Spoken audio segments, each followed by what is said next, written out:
सूरदास बचपन से अंधे थे सर, जन्मजात अंधे थे। अगर आप कभी सूरदास को पढ़ें तो उन्होंने लाखों छंद और किताबें लिखी। आपको जान के हैरानी हो जाएगी कि जन्मजात अंधे थे, दिखता नहीं था बचपन, तो घर वालों ने निकाल दिया था। घर वालों ने निकाल दिया, एक पीपल के पेड़ के नीचे रहने लगे और भगवान कृष्ण में भक्ति थी तो गाना वाना गाते थे, उनके भजन वजन गाते थे।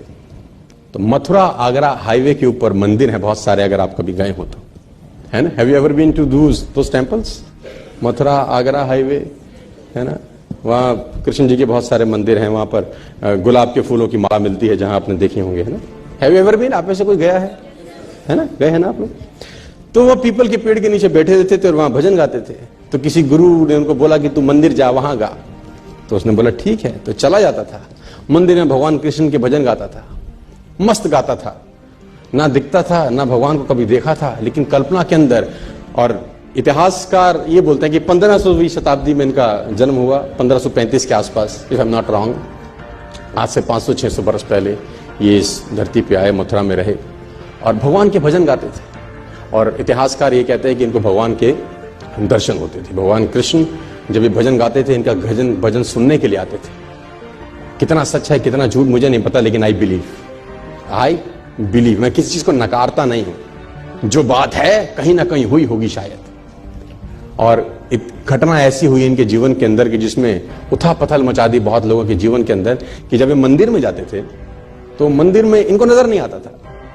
तो जब भगवान का श्रृंगार होता है हर सुबेरे, तो ये पंडित को, जो वहां का पुरोहित है, उसको बोलते थे कि ये पीले रंग के कपड़े अच्छे नहीं लग रहे भगवान पे। तो pandit was shocked, how it is possible for a blind man to see. उसने बोला ये पीला रंग अच्छा नहीं है। तो उसने बोला कि तुझको कैसे दिखाई दिया? उसने बोला मुझे सब दिखता है, आंखों से नहीं दिखता तो क्या, मन से तो दिखता हूं, रोज मिलता है मेरे को। तो he was surprised, it is not impossible. तो अगले दिन फिर श्रृंगार होता था, बोलता हाँ, ये हरे रंग का कपड़ा क्या जचता है भगवान। तो ये लोग पागल हो गए। पंडित को एक दिन मस्करी सूझी, उसने कहा कुछ ना कुछ षड्यंत्र है, आज भगवान को कपड़े ही मत पहनाओ, पत्तों से ढक दो बस, खाली है पत्तों से ढक दो। तो जब पत्तों से ढक के श्रृंगार हुआ और पर्दे हटाए, तो सूरदास वहां गा रहे थे और गाते गाते बोले भगवान भी गरीब हो गए, आज पत्तों में आए हैं।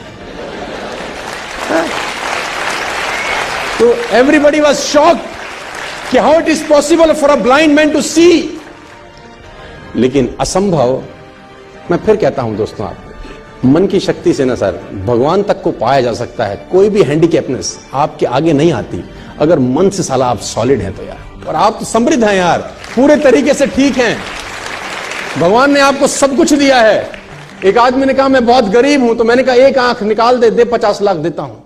तो उसने बोला कैसी बातें करते हो? मैंने कहा गरीब है, गरीबी दूर करते हैं, और दोनों दे दे तो 1 करोड़ का सौदा हो जाए। उसने बोला नहीं सर, ये कैसे पॉसिबल है? तो मैंने कहा चल दोनों हाथ भी दे, 5 करोड़ और ले दे। तू तो कह रहा गरीब हूं, तेरी गरीबी मिटाता हूं। कह रहा ऐसे तो मैं बहुत अमीर हूं। तो मैंने कहा मैं भी तो तुझे बता रहा हूं कि तू बहुत अमीर है यार, तू क्यों ऐसा सोचता है कि तेरे पास कुछ नहीं है?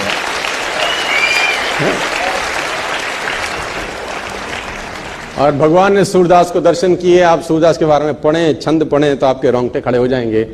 कुएं में नहाते नहाते गिर गए, कहते हैं एक दफा। जब कुएं में नहाते हुए गिरे, अंधे थे, नजर नहीं आता था, तो पानी में गिर गए। तो भगवान को हाथ जोड़े कि निकालो प्रभु। तो कहते हैं कि भगवान छोटे से रूप लेके उनको बाहर निकालने आए। और जब बाहर निकाला तो इनके जीवन की अद्भुत घटना है। तो हाथ पकड़ा हुआ था भगवान, तो उन्होंने जैसे वो हाथ का स्पर्श किया, इनको समझ में आ गया कि आज आदमी आ गया है। जो अब तक सिर्फ ख्वाब में दिखता था वो आज आ गया। तो उसने कस के पकड़ लिया, वो समझ में आ गया कि आज हाथ मौका लगा है, आज मत छोड़। तो कहते हैं भगवान ने झटके से हाथ छुड़ा दिया। तो सूरदास का एक बहुत बेहतर दोहा है सर, अपने साथ लेके जाना, खतरनाक दोहा है। हाथ छुड़ाए जात हो निर्मल जान के मोहे, हृदय से जब जाओ तब सबल जानूंगा तोहे। है ना, हाथ छुड़ा के तो जा सकते हो, है ना, आज मैं कमजोर हूं तो हाथ को झटक सकते हो, लेकिन दिल से निकल जाओ तब मानूंगा कि कुछ हो।